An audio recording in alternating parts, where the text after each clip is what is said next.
Hi, this is Ann Saylor with Right Creations Group. I wanted to share with you a couple strategies that I used to close out my classes this year, just reflective activities that you might also be able to do with groups of young people that you are working with. The first one was just a quick top 10 list. I asked the students to think about 10 memories that they had of the different curricular pieces that we did throughout the year.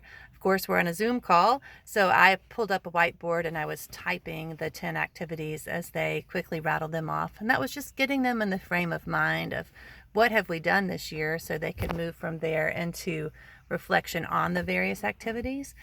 Secondly, another activity I did is called coffee measures, and I pulled up a digital image of like 25 different coffee mugs, and I used those coffee mugs to lead them through a reflective activity about how they've grown in leadership throughout the year. Specifically, I asked them, as you interact with the world and attempt to lead people in positive community change, which coffee mug describes your leadership style? So they had the option of red cups with polka dots or Superwoman, or not Superwoman, Wonder Woman cups, and they had cups with zebra stripes and all different kinds of mugs. And we asked people, I for example, used a coffee mug that had sunbursts. And I said, I want to be a warm presence that radiates joy and hope and encouragement as I attempt to engage other people in positive community change. And we just took turns around the Zoom call, allowing each person to pick out their coffee mug and describe which one they chose and how that fit with their style as a leader.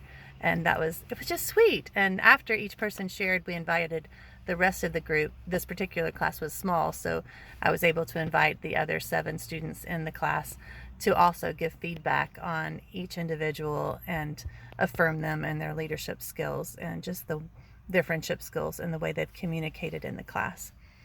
The final activity I wanted to share, I actually did with my project-based learning classes, and I was attempting to move them from the different activities we've done in our class forwards into how can they use their time wisely this summer. So we played a would you rather style game, and I gave them a whiteboard and then showed them how to annotate and stamp their names on either the left side of the board or the right side of the board in answer to the question that I asked. So for example, do you prefer foods that are sweet or are salty? And if they like the sweet foods, then they would put their annotate stamp on the left side of the board. And if they like the salty, they would put it on the right side of the board. But for this particular reflection activity, I was asking them, do they look forward to doing things in the summer that are building with Legos or Lincoln Logs? Do they look forward to creating things with paint or sidewalk chalk? Do they look forward to doing things with music or with sports?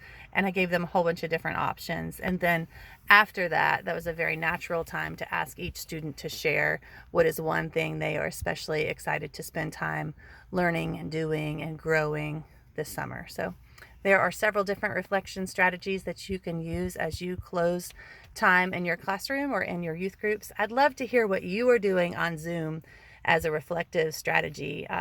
If you like this, please hit like, please share, please subscribe to our channel.